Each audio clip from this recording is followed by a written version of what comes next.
What's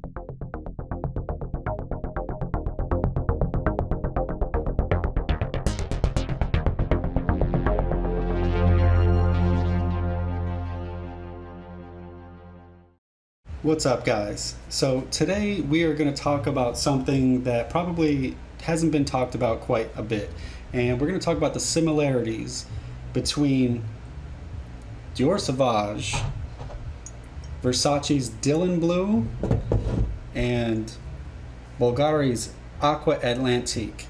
So in the fragrance community, a lot of people actually think they are very similar, but they're still kind of different, and we're going to talk about these differences.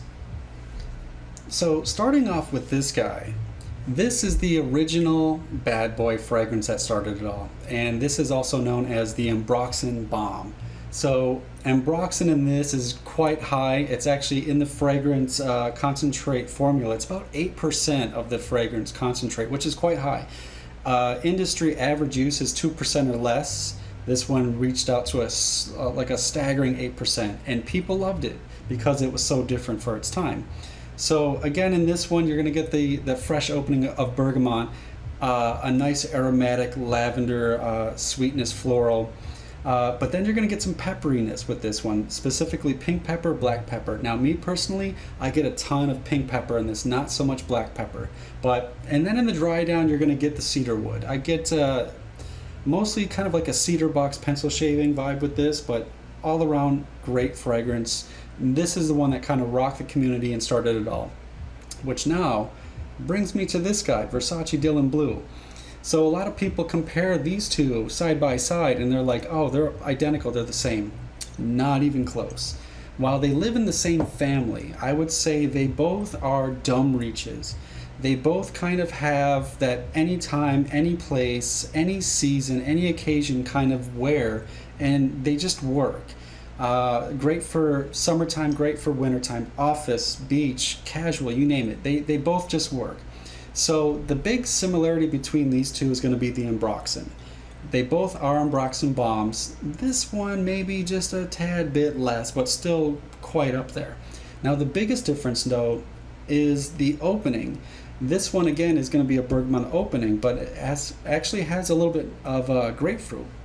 So now grapefruit's a little bit more zingier, it's a little bit more snappier, a little bit zestier, a little bit sharper. This guy doesn't have that opening. Once you get past the bergamot blast, you're going to just dive right into lavender, and I like that. I actually like that. This one doesn't actually do that. It goes just right into that zingy bergamot grapefruitness, and then you go straight into the aquatic incense territory. So that's what's going to separate these two. This one has incense, and that's where you're going to get your kind of smoky spiciness. This guy here is going to get your black pepper, pink pepper spicy. This one relies on incense. So that's where people get the similarities. Same, but different. So now in the dry down in this guy, you're going to get a little bit more freshness from violet leaf. Now violet leaf is a bit of a green leaf note, still very fresh, and that's what really separates these guys again. So between these two, I would say this is the fresher version of this. This is the more easier to wear, more user-friendly version. This one, while still can be anytime, anywhere, it's more of the bad boy kind of, I'm going out to the club, I'm going out to the bar, and I want compliments. This will do that. This will do the same, but more versatile. You can do a little bit more with this guy. Which brings me then to the last one. Bvlgari's Aqva Atlantique. I don't see any similarity whatsoever with these. So I think the main reason why people say, oh, these are so similar as Sauvage and Dylan Blue, is while it does rely on this ambergris note. Now, Ambroxan is a synthetic aroma chemical that simulates ambergris, which is kind of like whale vomit. I won't get into that story. It is what it is. So while this probably does have Ambroxan in it, I think they have other ambergris aroma chemicals to simulate that kind of scent, which is a little bit more sweeter than the Ambroxan of these other players.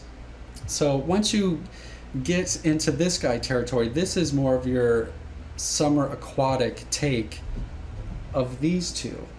So this is the, I want to say it's the lighter version, but it's actually not. For a summer freshie, this thing bangs. It pumps out and projects like crazy. It's got so much longevity for a summer freshie.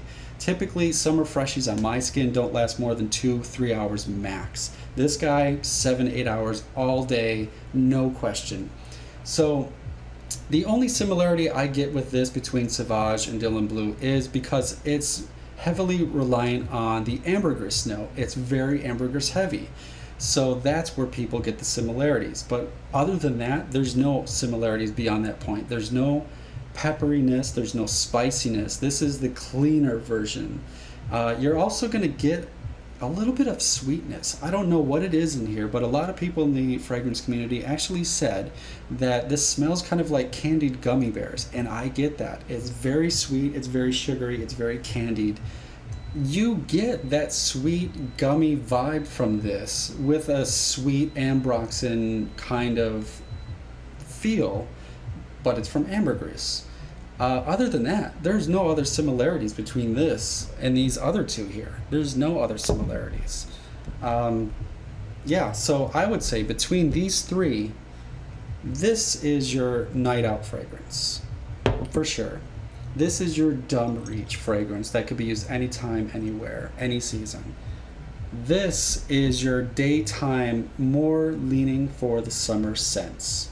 So between the three, I hope that kind of clears up the similarities between them and some of the differences. While they do all live within the same family of that kind of ambergris, Ambroxan, freshy, dumb reach, crowd pleasing. Yes, they all three do that, but they all have their different takes. They all have their specific place and time and use for it. Now, I do want to mention two other fragrances which I no longer have that are eerily similar to Dior Sauvage, and that is Zara's Aromatic Future stupid cheap cologne. I mean, it's so eerily similar to Sauvage. It's like the weaker, diluted younger brother of it. It's like Sauvage on me can last 7-8 hours, no question. Zara, I get maybe an hour max. You spray it on, and next thing you know, an hour later, you're like, I don't smell anything. And that's what I get with any Zara fragrance. So Zara's fragrance is a copycat duplicate of this, but you get what you pay for. You spend $15 on it or something, and it lasts you like 1 hour on your skin. The other one that I used to have and I gifted away to a friend was Prada Luna Rossa Carbon. Loved it. It was 95% Sauvage. I mean, it was so scarily similar, but I gave it away to a friend because I had both and I didn't see the need for both fragrances, so I gave it to him and he loves it. The only difference between Sauvage and Luna Rossa Carbon was 95% similar to this, but instead of the peppery spiciness that you get from this, they replaced it with more of like mineral notes, and it gives it a very cold metallic vibe, hence the name Luna Rossa Carbon. So they are very similar, but just a slight twist on it. The other difference is on Luna Rossa, I didn't get as much projection as I did on this. Luna Rossa Carbon was more of a skin scent for me, so when I compared the two side by side, this would always perform better. And I actually wore Luna Rossa Carbon out once, and a friend of mine, I was like, here, smell this, it's a new fragrance. He's like, I don't smell anything. I was like, I just sprayed it on an hour ago. Are you sure? He's like, I smell nothing. So from then on, I was like, I'm giving this bottle away because this one just works better. So I hope that clears this up. We shared some similarities, some differences between these controversial fragrances. So if you agree, disagree, go ahead and just leave a comment down below. And yeah, so that's it. That's what I think about these. Until next time.